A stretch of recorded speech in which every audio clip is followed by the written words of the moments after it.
Bienvenue à nouveau sur notre chaîne. Avant de plonger dans l'incroyable monde de l'anime, je vous invite à vous abonner à notre chaîne. Année résumé, ça sera un grand soutien pour nous pour vous donner la meilleure expérience des récaps. Aujourd'hui, nous allons découvrir un nouvel anime dont je vous laisse la chance de deviner le nom dans les commentaires. L'anime commence par l'histoire d'une orpheline nommée Shizi. Nous la voyons signer un contrat pour être vendue aux enchères. Ensuite, elle est emmenée dans une grande salle où elle est présentée comme un produit, enveloppé de fer autour du cou et des mains, avec également une chaîne métallique qui s'étend de la section qui va autour de son cou. La vente aux enchères commence à 500 000 livres. Le prix augmente lentement jusqu'à ce qu'un homme imposant entre dans la pièce et s'approche de la jeune fille et choque tout le monde en donnant une somme de 5 millions de livres. Il l'emmène dans une autre pièce où il se présente comme Elias, un être mi-bête et mi-humain, ni arnaqueur ni sorcier. Il sort un bâton de sa poche et tient la jeune fille, lui demandant de fermer les yeux en la prévenant qu'elle peut avoir des vertiges. Soudain, il se retrouve entouré de lumière, des épines et des rameaux qui poussent de la terre et les encerclent. Et en un clin d'œil, il se retrouve dans un endroit totalement différent. La bête révèle qu'ils sont à la périphérie de Londres, dans une partie rurale de l'Angleterre. Il la force à prendre un bain et pendant qu'elle se baigne, des fées entrent par la fenêtre entrouverte et elles disent qu'elles préfèrent ne pas être appelées fées, mais simplement voisins. Après cela, Elias a préparé un très délicieux repas pour la dame. Il informe qu'il sera à son service pour répondre à toutes les questions qu'elle se pose. Et comme il est un mage, il lui dit qu'elle sera son apprentie. Puis il explique les raisons pour lesquelles il a choisi et payé une telle somme et il lui offre un très beau collier. Plus tard, Shizi s'endort paisiblement sur le lit qui sent l'herbe, mais la même fée que nous avons vue plus tôt interrompt sa paix et la persuade d'aller se promener et de découvrir la nouvelle terre. Elias remarque la façon dont Shizi quitte la maison et la laisse partir pour lui donner une leçon. La fée emmène Shizi loin de sa maison et elle arrive à une porte brillante qui mène au pays des fées. Cette petite créature essaie de l'encourager à franchir le portail, mais elle refuse de peur de trahir la bête qui la traitait bien et l'a appelée sa famille. Soudain, Elias apparaît et câline Shizi pour avoir dit des belles paroles à son sujet. La fée parvient à s'échapper et les deux autres rentrent chez eux. En chemin, Elias révèle qu'il veut que Shizi devienne sa femme. Le lendemain, Elias parle à Shizi de Silky, sa voisine. C'est une fée qui fait la cuisine, la lessive, nettoie et s'occupe du feu. Plus tard, pendant le petit déjeuner, la bête veut se préparer pour leur lune de miel. Après cela, ils vont faire un shopping en prétendant être un couple normal. Soudain, la fille regarde sa tête et remarque qu'il ressemble à un homme ordinaire. Elias dit qu'il aurait l'air suspect en se promenant dehors avec la tête de la bête. Alors il a utilisé la magie pour obtenir une tête normale. Sur leur chemin, ils croisent Angelica, qui est aussi une mage. Elle fabrique des outils et des engins qui fonctionnent à la magie plutôt qu'à l'électricité. Plus tard, elle explique l'existence de la magie et de la sorcellerie dans ce monde, et elle explique la différence entre les deux. Après cela, Angelica convoque Hugo, son familier, un esprit de l'eau, afin d'aider Shizi et de lui faire essayer la magie pour la première fois. Angelica lui donne une pierre verte, et maintenant elle doit la reformuler pour prendre une forme différente. La jeune fille ferme les yeux et pense à quelque chose de spécial. De façon inattendue, les choses s'emballent et la pierre se transforme en un champ de fleurs et d'herbes. À ce moment-là, Elias rentre par la fenêtre et informe Angelica que son apprenti a des pouvoirs spéciaux. C'est pourquoi il a choisi et a payé autant d'argent pour l'avoir. Sur le chemin du retour, il rencontre le prêtre de l'église du village, Simon, qui est venu avec une punition pour les actions libres d'Elias. Et il lui a signé 3 nouvelles missions. Tout d'abord, il lui est demandé de vérifier les dragons qui ont été surveillés en mouvement. Alors qu'il arrive sur leur île, Shizi est kidnappé par un dragon très puissant et son cavalier. Alors qu'il arrive à destination, le dragon laisse tomber Shizi dans la rivière. Et au moment où elle lève la tête, elle voit une énorme créature qui est une race de dragon appelée Nevin. Le cavalier explique qu'il est à la fois le père et la mère de la forêt, portant la végétation sur son corps en décomposition. Soudain, Elias arrive aussi, il invoque des fées du feu pour aider à sécher les vêtements de Shizi. Puis lui dit que le cavalier qui a utilisé le dragon pour la kidnapper s'appelle Lindel, également connu sous le nom de Echo. C'est un mage et le gardien du nid du dragon. Son devoir est de garder la terre des dragons, cachée de la vue des humains ordinaires. Après cela, Lindel informe Elias que des gens causent des problèmes. Alors ils vont en parler en laissant Shizi avec les autres dragons. La petite fille apprécie le temps qu'elle passe avec eux et ils se comportent comme des chiots. Les petits expliquent qu'il va bientôt se transformer en arbre et qu'ils vont tous se transformer en arbre, en mousse et en roche quand ils meurent. Nevin explique qu'en tant que dragon, ils n'ont pas peur de la mort comme les humains. Ils vivent pleinement leur vie et puis d'une manière ou d'une autre, il fouille dans sa mémoire et voit à quel point elle était triste après la mort de sa mère et même quand elle a essayé de se suicider. Alors pour lui remonter le moral, il lui dit qu'il va lui donner la chance de connaître la joie d'un vrai vol, car elle ne peut pas voler elle-même. Il n'a pas la force de voler, mais il lui montre le ciel qu'il voit dans son esprit. Dans un de ses souvenirs, il l'emmène à travers son imagination dans un très beau voyage. Il lui fait voir ce que les gens normaux ne voient pas. Tous ces sentiments semblent être le rêve final de Nevin. Les deux mages pensent après avoir vu le dernier des vieux dragons mourir, que même les magiciens sont mis de côté par les temps qui changent et le nombre croissant des humains. Et en regardant Shizi, il voit à quel point elle peut devenir puissante dans le futur. Donc Elias doit l'éduquer efficacement ou elle ne survivra pas avec ce pouvoir écrasant. Nevin conseille alors à Shizi de voler avec son imagination pour voir ce qu'il y a au-delà du ciel. C'est la seule façon pour une personne de vivre sans regret. Il la remercie d'avoir rendu ces derniers moments magnifiques. La jeune fille a tout vu et s'est sentie inutile face à la volonté de la nature avant de s'effondrer à la fin. Shizzy se réveille sur les genoux d'Ilias sans savoir où elle est ni comment elle est arrivée là. Ilias l'informe qu'ils prennent le train vers leur prochaine destination pour remplir sa prochaine mission. Soudain, un chat parlant arrive et saute à côté de la fille. Il commence à expliquer que les chats possèdent 9 vies et qu'ils deviennent plus sages à chaque fois. Ils ont aussi l'idée de la reine et du royaume et le roi attend Ilias et son apprenti. En arrivant au royaume des chats, ils rencontrent le roi, Molly, afin de parler des problèmes qu'ils rencontrent. Soudain, Ilias disparaît, laissant Shizzy seule. Elle fait la connaissance du propriétaire de Molly. Après cela, les chats l'emmènent dans un lac près de la ville. Sur leur chemin, le roi des chats raconte leur histoire. Il y a longtemps, il y avait un homme appelé Mathieu, qui aimait les tuer et les torturer. Alors le premier roi a rassemblé les chats restants, et ensemble ils l'ont attaqué et l'ont déchiqueté, mâché en morceaux et bu son sang sans pitié. Depuis lors, chaque génération de rois paye pour la vénération qu'elle reçoit en sacrifiant plusieurs de leurs vies pour contenir la corruption qui ressemble à une masse noire dans le lac. Cependant, la corruption causée par l'état des âmes qui n'ont pas été pétrifiées tente de s'échapper depuis quelques jours, et elle cherche à prendre la vie des chats et des humains. Elias et Shizzy attendent la tombée de la nuit pour se préparer à éliminer la masse noire, car elle veut essayer sa magie pour la première fois. Cependant, elle est interrompue par la dame appelée Alice et un sorcier nommé Ranfred, qui semble en savoir beaucoup sur Elias et Shizzy, et révèle que le mage cache des secrets sur le destin de Shizzy et que la mort viendra bientôt à elle. Après cela, Alice explique à Shizzy qu'elle appartient à un type spécifique de personnes qui sont considérées comme des trésors, car elles peuvent créer une réserve inépuisable de magie, mais en même temps leurs corps sont très fragiles, donc après une certaine période de temps, elles s'effondrent. Ensuite, il essaye de la manipuler et de la convaincre qu'Elias ne la désire que pour satisfaire sa curiosité. Cependant, la jeune fille parvient à leur échapper et les chats arrivent pour la défendre. Et Elias arrive à travers les épines et soigne ses blessures. La masse noire continue à grandir et Shizzy la touche pour se retrouver dans ses souvenirs. Et là, elle voit Mathieu qui cherche l'aide d'un sorcier pour guérir sa femme malade Mina. Elle le suit jusqu'à sa maison et inspecte Mina. Peu après, elle sort avec Mathieu et prédit que la femme mourra dans quelques années. Cependant, elle lui dit que seul le sang de chat peut la guérir. Alors il commence à massacrer les chats du voisinage dans l'espoir de trouver un remède, mais Mina le découvre.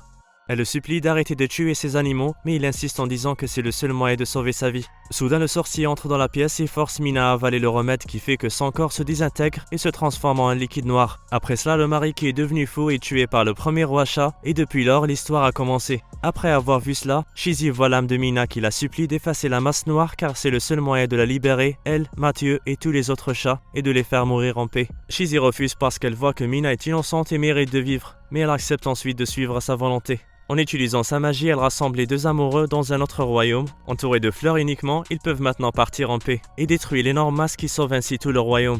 Le trio Ranfred, Alice et Elias discutent de Shizzy et de son potentiel. Elias se demande comment Ranfred a entendu parler de la fille et pourquoi il est si intéressé par elle. Il lui demande aussi qui lui a coupé le bras. Soudain, il remarque comment la fille a effacé la masse noire et l'a détruite avec sa magie surpuissante. Ranfred et son assistant disparaissent ensuite et Elias explique à Shizzy que Ranfred est un sorcier, célèbre pour son dégoût des mages et qu'il a toujours aimé se battre avec lui sans raison. Shizzy est épuisée et elle s'évanouit. Après cela, alors que la bête la tient, elle se demande si sa mort se rapproche vraiment.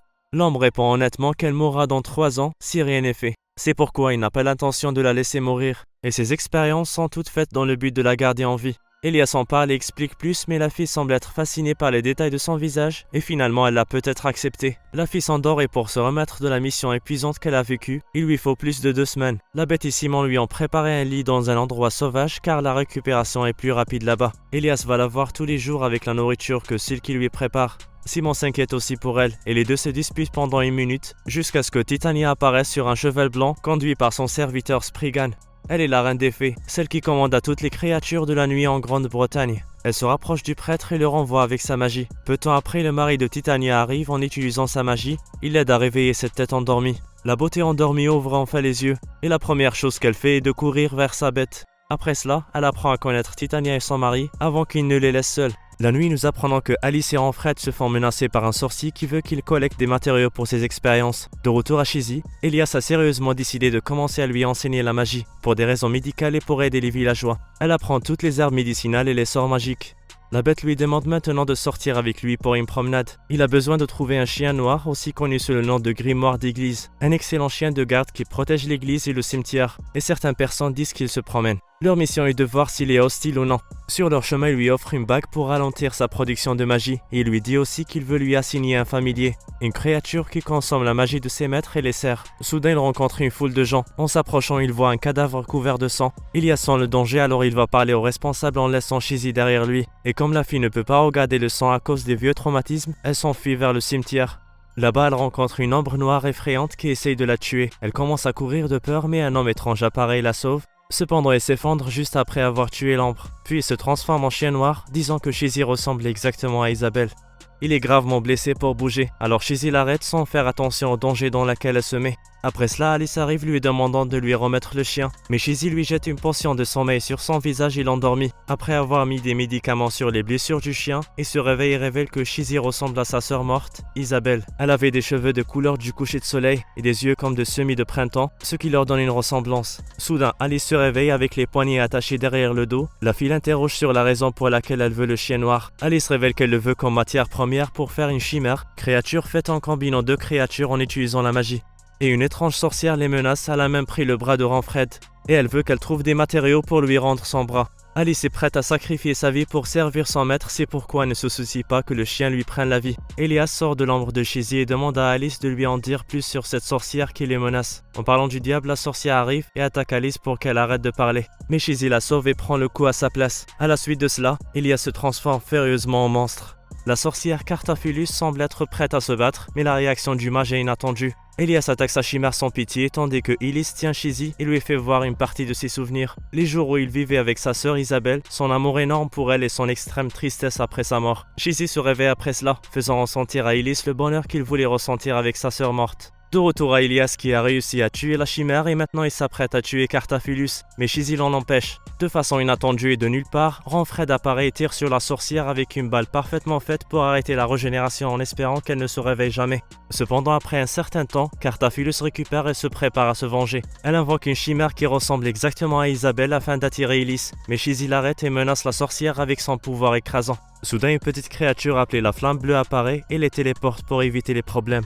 Il fait ensuite prendre à Illis sa forme de chien noir et comprend que sa sœur ne reviendra jamais. Après cela, le chien demande à Shizzy d'être son familier et en même temps Cartaphilus arrive avec sa chimère. Shizzy accepte l'offre d'Illis et lui donne un nouveau nom, Root. Le chien connaît maintenant son identité et il promet de rester fidèle à son maître jusqu'à son dernier souffle. Après avoir passé le contrat, Root saute sur la chimère qui ressemble à sa sœur et la massacre, laissant Cartaphilus sous le choc. La sorcière disparaît après cela et Elias révèle qu'elle a été maudite pour ne jamais mourir. C'est pourquoi elle est un monstre qui traîne son but, conduite seulement pour satisfaire sa curiosité. La Flamme Bleue vient ensuite chercher les âmes décédées, tandis que les autres rentrent chez eux. 2 semaines après, Root se rend sur la tombe de sa sœur pour lui annoncer qu'il va commencer une nouvelle vie, puis il va rejoindre avec joie sa nouvelle propriétaire, Shizzy.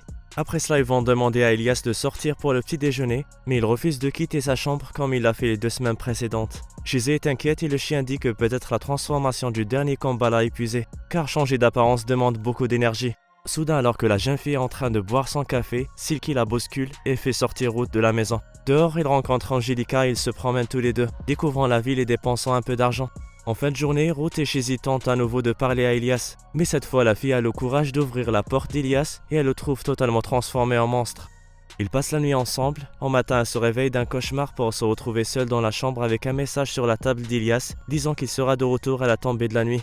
Shizzy n'abandonne pas facilement et elle commence à le chercher partout. Pendant leur chasse, ils tombent sur un jardinier et un vampire qui vit avec lui. L'homme les invite à prendre une tasse de thé et Shizzy accepte afin de se reposer pendant que Root continue à chercher Elias. Plus tard, l'homme se présente comme Joel, un vieil homme qui vit seul et un écrivain. Alors elle propose de lire une de ses histoires. Après avoir lu l'histoire, elle comprend la mort entre lui et son familier le vampire et comment cela a commencé. En fin de journée, Root appelle Shizzy pour voir Elias allongé dans un étang. La jeune fille demande des explications, mais la bête semble mentir à moitié de ce qu'il dit. Soudain, la fille de Echo interrompt leur discussion et les invite au pays des dragons.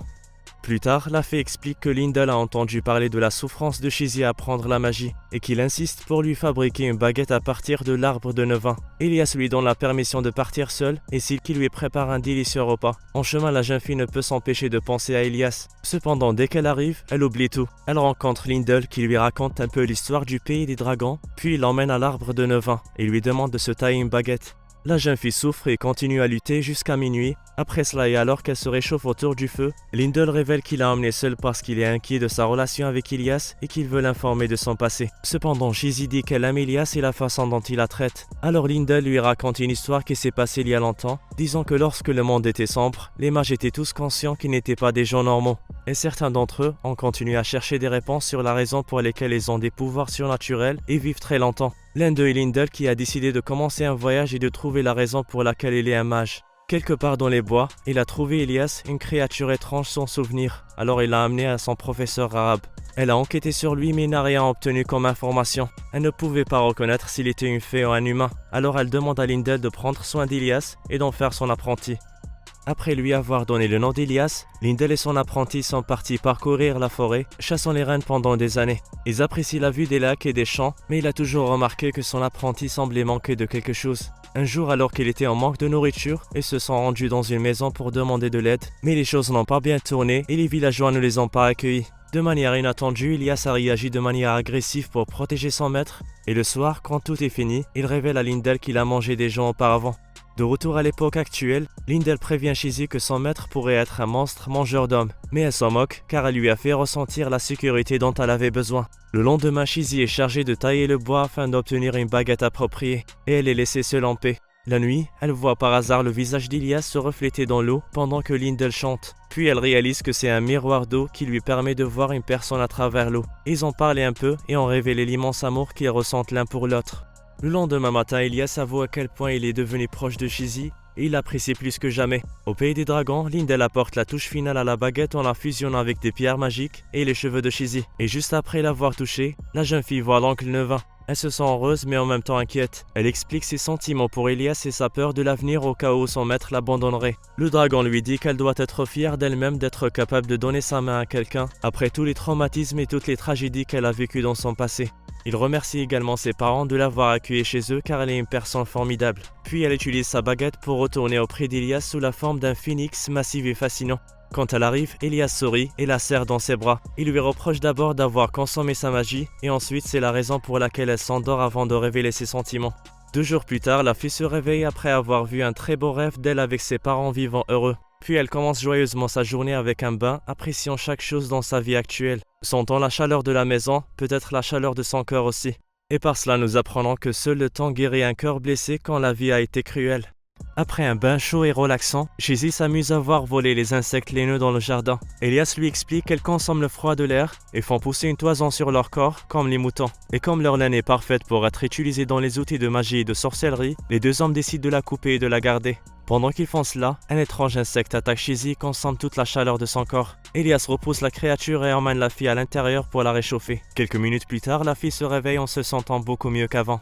Elle est assise à côté d'Elias et commence à lui raconter son aventure au pays des dragons. Elle révèle ensuite que Lyndall lui a tout dit sur son passé et qu'elle sait maintenant qu'il a des envies de manger les humains. Elias saute dans l'intention d'effacer sa mémoire car il ne veut pas qu'elle se souvienne de ces informations sur lui, mais elle en empêche. Elle lui dit que depuis qu'elle a perdu ses parents, il est le seul à lui avoir donné l'amour et l'attention dont elle avait besoin, et que l'idée de le perdre lui fait peur plus que tout. Elias révèle qu'il ne peut pas exprimer ses sentiments correctement, mais il admet qu'il avait froid quand Shizzy était partie, et chaud quand elle est revenue. La jeune fille reconnaît ce sentiment comme de la solitude et promet de lui apprendre des choses humaines. Après cela, nous voyons Shizzy étudier la magie et vivre la vie heureuse pour toujours, entre les bras du seul qui l'a aimée pour ce qu'elle est. Un jour, pendant qu'elle étudie, une fée appelée Ashenai frappe à leur porte. Il dit qu'il n'a pas des mauvaises intentions envers la jeune fille ou son maître, mais soudain il piège Shizzy dans une peau d'animal, la transformant en renard. L'animal court instinctivement vers la forêt, là où il n'y a pas d'humain, mais Elias le suit et lui demande de rester avec lui. Shizzy redevient humaine et promet de rester avec lui pour toujours. La nuit, alors que la jeune fille essaye de dormir, le vampire fait éruption dans sa chambre et lui demande de l'aide car Joel ne s'est pas réveillé toute la journée. Shizzy et Elias se précipitent pour voir ce qui est arrivé au vieil homme. Après avoir vu sa situation, Elias révèle que Joel est en train de mourir et qu'il ne lui reste qu'une semaine à vivre. Le vampire ne peut pas croire que l'homme qu'elle a aimé pendant des années est couché sur son lit de mort. Les filles sortent prendre l'air pendant qu'Elias explique la situation à Joel. Le vieil homme accepte son destin et révèle son dernier souhait, parler à la femme aux yeux rouges qu'il a vue dans son jardin. Il est courant que les gens ne puissent pas voir leur familier, c'est pourquoi l'homme est tombé amoureux d'elle dès le premier regard et ne l'a jamais revue. La nuit, Shizzy demande à Elias la permission de fabriquer la potion interdite qui permettra à Joel de voir sa bien-aimée. Elias hésite en raison de la magie nécessaire pour la fabrication de cette potion, puis il accepte et prévient Shizzy de ne pas s'épuiser. 5 jours plus tard et après un dur labour, la jeune fille réussit à faire la potion magique. Elle la remet au vampire qui l'applique sur les yeux de Joël. L'homme la voit enfin et lui offre avec joie la vie qui lui reste car elle l'a inspiré à continuer à vivre après la mort de sa femme. Par ces mots, Joël fait en sorte qu'il soit encore plus difficile pour eux de se quitter. Le vampire s'effondre tandis que son amant s'efface. Après cela, elle décide de rester dans le jardin de Joël pour en prendre soin et éviter d'être blessée par d'autres personnes au nom de l'amour. Sur le chemin du retour, Shizzy et Elias rencontrent le roi Oberon, qui sait pour l'engan interdit et il confisque le reste. Cependant, juste après avoir donné la potion, Shizzy devient plus faible. La bague dans ses bras se brise et elle commence à cracher du sang. Le familier de Shizzy s'affaiblit aussi, alors Elias et Oberon décident de l'emmener voir le docteur des fées au pays des fées où le temps passe vite pour qu'elle puisse se rétablir rapidement. Le lendemain, Shizzy se réveille avec un bandage dans les yeux. Le docteur Shannon lui demande de rester calme pendant qu'elle enlève le bandage. Puis elle explique que le corps de Shizzy n'a pas supporté l'excès de magie qui a été utilisé pour créer la potion. Pendant ce temps, Elias va à la rencontre de Titania, qui lui dit qu'il serait plus sûr pour eux deux de vivre dans le monde des fées. De retour au docteur qui montre la clinique à Shizzy et lui explique que les fées peuvent être atteintes par la maladie et l'âge tout comme les humains. Après ça, elle rencontre son mari, un humain ordinaire qui a été élevé dans le monde des fées. Shannon dit à Shizzy que lorsque les humains normaux y passent un long moment, ils se transforment en quelque chose qui ressemble à une fée. De l'autre côté, la reine essaye de convaincre Elias de rester dans son monde, mais il prétend apprécier l'amour de Shizzy et respecter sa volonté, déclinant ainsi l'offre de Titania. Simultanément, le docteur attire Shizzy vers une rivière où elle teste son désir de vivre en essayant de la noyer. Mais la petite fille trouve la force de se défendre et retourne la situation, et toutes les blessures disparaissent. De retour à Silky qui s'ennuie seule, elle change la déco de la maison et la nettoie très bien. Puis elle se rappelle les jours où elle était une banshee, pleurant seule pour avoir perdu sa famille. La pauvre Silky commençait à marcher seule dans les bois jusqu'à ce que Springan la sauve et l'emmène rencontrer une autre famille. Il a complètement changé son apparence en la faisant ressembler à une fleur d'argent et lui a fait accepter son destin pour commencer à protéger les faibles au lieu d'être une faible. Le lendemain, Elias et Shizzy sont de retour dans leur monde où ils confirment que le temps passe différemment d'un côté comme de l'autre. Et ils concluent après avoir vu la neige que des mois se sont écoulés. Lorsqu'ils entrent dans la maison, Silky est ravie et les accueille chaleureusement. Le lendemain, Shizzy rencontre les jumeaux de Yuli qui lui rappellent ainsi qu'à Elias qu'ils doivent se préparer pour Noël avant que le roi cornu et sa sombre dame ne marchent sur terre. Plus tard, nous voyons le familier de Shizzy qui a été traumatisé depuis le jour où son maître est tombé malade. Alors Elias essaie de l'aider. Après cela, le trio sort pour se préparer à Noël où ils s'amusent à décorer les arbres. À la fin de la journée, Elias surprend Shizzy sur la gui et elle ne peut refuser de l'embrasser. La nuit, Shizzy reçoit une lettre d'Alice qui lui demande de sortir pour acheter un cadeau à son maître en Fred. Le lendemain matin, la jeune fille laisse un mot à Elias et elle part en douce avec le chien noir. Les deux filles partent ensemble à la recherche de cadeaux pour leur professeur, mais elle ne parvient pas à en choisir. Soudain, un facteur centaure appelé Hazel apparaît et essaie de les aider, et suggère d'acheter quelque chose de spécial qui a du sens pour leur professeur. Après cela, alors que les deux filles font un autre tour dans la ville, elles sont accostées par l'ancien dealer d'Alice qui veut qu'elle lui achète plus de drogue. Mais les filles lui donnent une leçon avant de s'enfuir. Alice explique à Shizzy qu'en tant qu'enfant sans abri, elle a été impliquée de force dans de nombreux trafics illégaux, jusqu'à ce que Ronfred la rencontre et la sauve. Un jour, alors qu'Alice nettoyait la bibliothèque, un esprit est soudainement sorti d'un livre et l'a effrayée. Mais Ronfred l'a sauvée et malheureusement il a été marqué au visage. Ce jour-là, Alice a promis de rester à ses côtés pour toujours.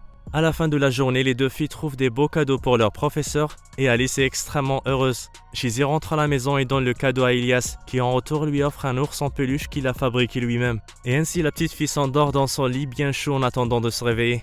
Le lendemain matin, Elias révèle que l'ours en peluche qu'il a offert à Shizzy absorbe son excès de magie et fait des belles fleurs de cristal. Après avoir ouvert les cadeaux de Noël, la jeune fille reçoit un bracelet réducteur de magie de la part d'Angelica. Son professeur lui demande alors de faire plus attention en utilisant la magie. Shizzy décide d'aller se promener et sur son chemin, elle voit une jeune fille appelée Stella qui demande de l'aide pour retrouver son frère Ethan. Elle l'arrête et essaye d'en savoir plus sur ce garçon disparu. Stella explique qu'elle jouait avec son frère dans la cour, mais lorsqu'il a refusé de retourner à l'intérieur, ils se sont battus et le garçon s'est enfui. Maintenant, ses parents semblent tout oublier de leur propre enfant et Stella commence à perdre espoir de le retrouver. Shizzy propose son aide mais pas gratuitement. Alors Stella accepte de la payer avec des grandes quantités de bonbons faits maison. Après cela, Elias Roth et les filles vont visiter la cour en offrant des fleurs en cristal aux animaux dans les bois. Il obtient suffisamment d'informations pour trouver celui qui a enlevé Ethan. C'était Ashenai. En lui parlant, Stella réalise son erreur car elle a été impolie avec son frère et a brisé le lien entre eux.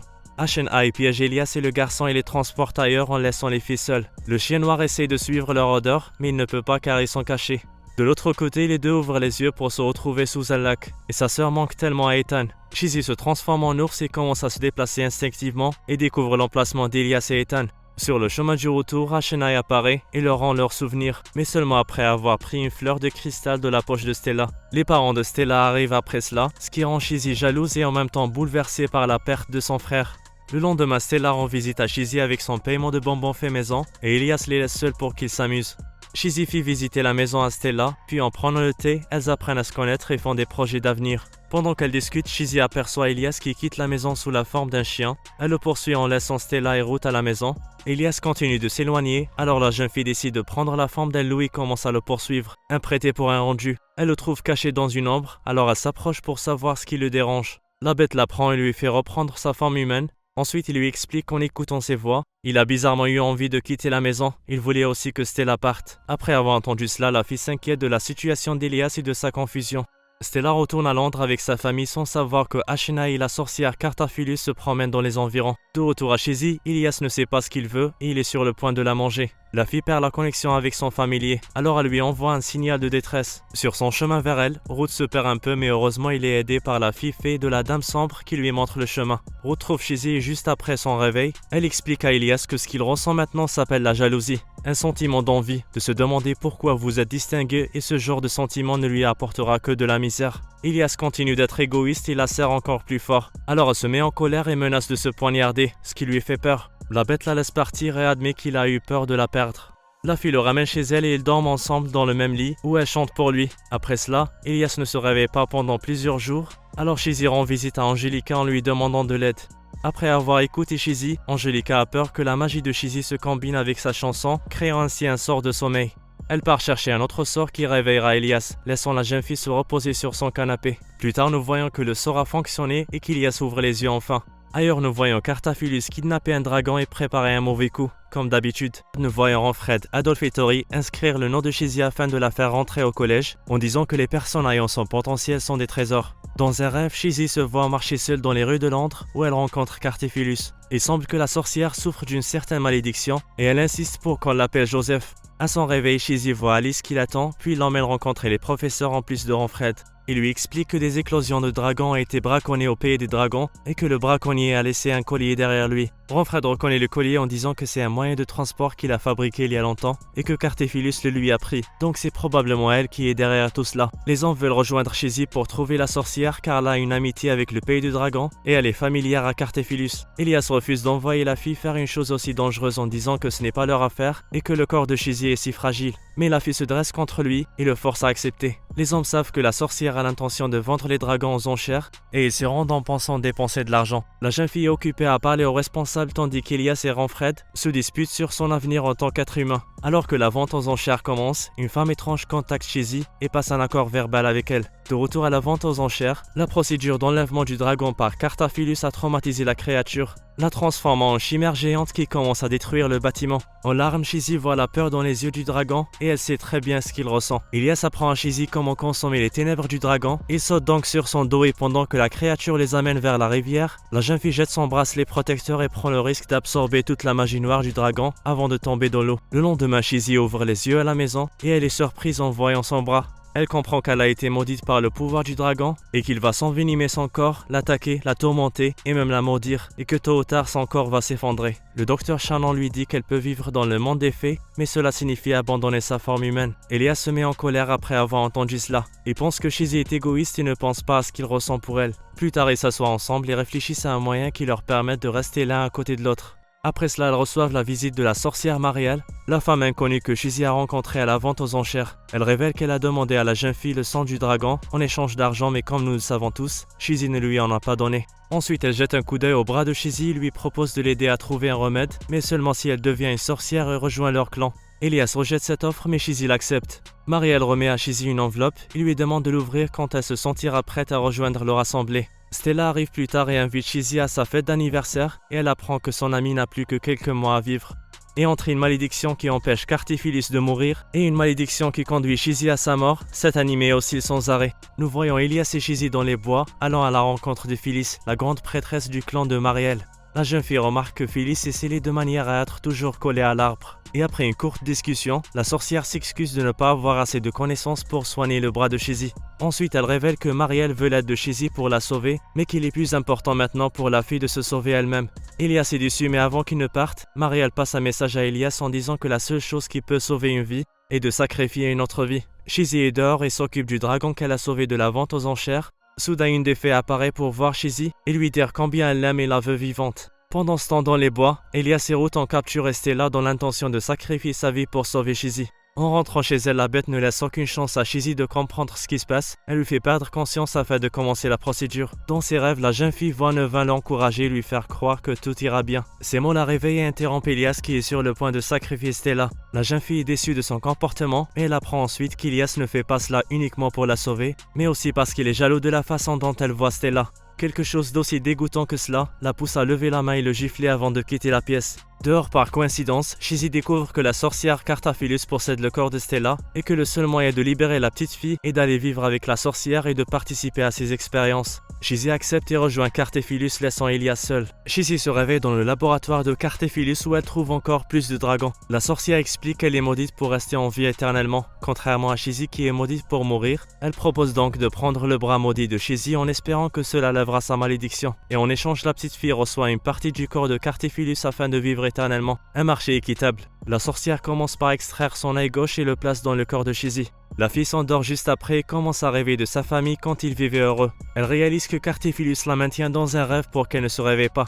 Nous voyons que les parents de Shizzy étaient capables de voir d'étranges créatures qui ont commencé à rentrer dans leur maison. Son père et son frère sont morts mystérieusement, la laissant seule avec sa mère pour affronter le monde. La mère a fait de son mieux pour la protéger, mais la vie est devenue difficile, la poussant à se suicider après une tentative ratée de tuer sa fille. Shizzy réalise que Cartaphilus lui fait revivre tous ses souvenirs juste pour la contrarier. Alors elle confronte sa mère et la félicite de ne pas l'avoir tuée à l'époque, ce qui lui a donné la chance de rencontrer des gens formidables comme Nevin, Silky, Angelica et Elias. Shizzy révèle qu'elle a toujours aimé sa mère, même après tout ce qui s'est passé, et elle la remercie de l'avoir laissé partir ce jour-là. Après avoir dit cela, la jeune fille passe enfin à autre chose que ce qui s'est passé il y a longtemps, et un fragment de Cartaphilus apparaît devant elle, disant qu'il est la malédiction et la bénédiction qui a été donnée à la sorcière pour la faire vivre pour toujours, et il s'appelle Joseph, la même personne qu'elle a vue dans ses rêves il y a quelques jours. Elle informe que Cartaphilus l'a planté dans son corps et qu'elle essaie maintenant de l'accepter. Donc tant qu'elle souhaite vivre, il sera sa bénédiction. La fille lui demande ce qu'il veut en retour comme prix de ce qu'il a fait. Le fragment dit qu'il a un souhait qu'il veut voir exaucé.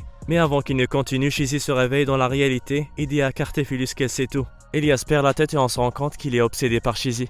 Les gardiens de la forêt l'empêchent de la détruire et la reine Titania arrive pour voir pourquoi il sème le chaos partout. Elle comprend alors que la fille qui avait dit qu'elle ne partirait jamais est partie de manière inattendue.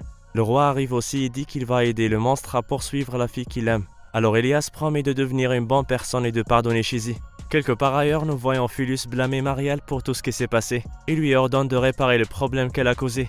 Shizzy voit le passé du sorcier à travers son œil. Dans le passé vivait Joseph, un simple fossoyeur qui a rencontré Cartaphilus blessé, un demi-monstre qui est maudit pour ne jamais mourir. Le garçon prend soin du monstre et se sent si seul que Joseph demande à Cartaphilus de le maudire. Ils fusionnent et échangent leurs noms. Le garçon a perdu sa mémoire et a commencé son voyage en essayant de comprendre son but dans la vie. Shizzy reprend conscience et Cartaphilus l'attaque pour lui arracher son bras maudit. Heureusement, Elias et la reine arrivent pour la sauver. Après cela et alors que la reine essaye de convaincre Shizzy de rentrer chez elle, Cartaphilus libère tous les monstres qu'il a créés. Le sorcier s'échappe par le mur et Shizzy le suit, laissant Fred et Alice combattre les monstres seuls. Elias la suit également et là il rencontre Marielle qui propose son aide pour attraper le garçon en se transformant en taureau et en courant après lui. Sur leur chemin, Elias et Shizzy se pardonnent pour tout. La chasse touche à sa fin et Shizzy trouve Cartaphilus à la fontaine. Ils commencent à se disputer pour savoir qui souffre le plus. Puis la fille décide de l'attaquer mais Ashenai apparaît et l'arrête. Cartaphilus utilise sa magie et attaque la fille, alors Ruth, Elias et Ariel la fuite du vent sauvent Shizzy. Ashenai tente de s'enfuir avec le sorcier, mais Elias et la petite fée l'arrêtent. Elias entaille Ashenai tandis que Shizzy parvient à arrêter Cartaphilus. Elle essaie de l'endormir mais elle échoue et se fait poignarder à la place. Alors Elias la piège dans l'ombre pendant que Ruth récupère l'œil de Shizzy sur son visage. La fille câline le sorcier en disant qu'elle sait ce que l'on ressent quand on est abandonné, puis elle chante une berceuse pour mettre fin à leur souffrance en paix. Le bien et le mal sont morts cette fois. Ils partagent un rêve où Shizzy voit Cartéphilus heureuse en lui souhaitant bonne chance pour sa nouvelle vie. Elias parvient à ramener la jeune fille à la vie et elle lui pardonne toutes les mauvaises choses qu'il a faites. Puis ils passent un accord sur leur avenir ensemble. La vie revient à la normale, le prêtre rend visite à Elias afin de l'informer que Stella est revenue à la normale, que les sorcières ont cessé de venir les recruter et que les dragons sont en sécurité avec Lindell. Cartéphilus est gardé par Shizzy dans un endroit sûr où il peut dormir tranquillement, et il s'avère plus tard que Ashenai a survécu à l'attaque, et il exprime sa déception après avoir vu Cartéphilus abandonné. La jeune fille rend visite à Angelica qui lui a préparé un cadeau. Stella et ses amis ont également préparé une fête pour elle et elle lui offre des cadeaux. Plus tard dans la forêt, Elias est fasciné après avoir vu pour la première fois la jeune fille en robe de mariée et en voile. Elias promet de ne plus faire quelque chose qui pourrait lui déplaire, et lui donne la permission de marcher à ses côtés en tant qu'épouse. Apparemment les fins heureuses existent, alors les amis, espérez le meilleur dans tout ce que vous faites. J'espère que vous avez apprécié cet animé autant que nous. Restez branchés pour plus. Au revoir.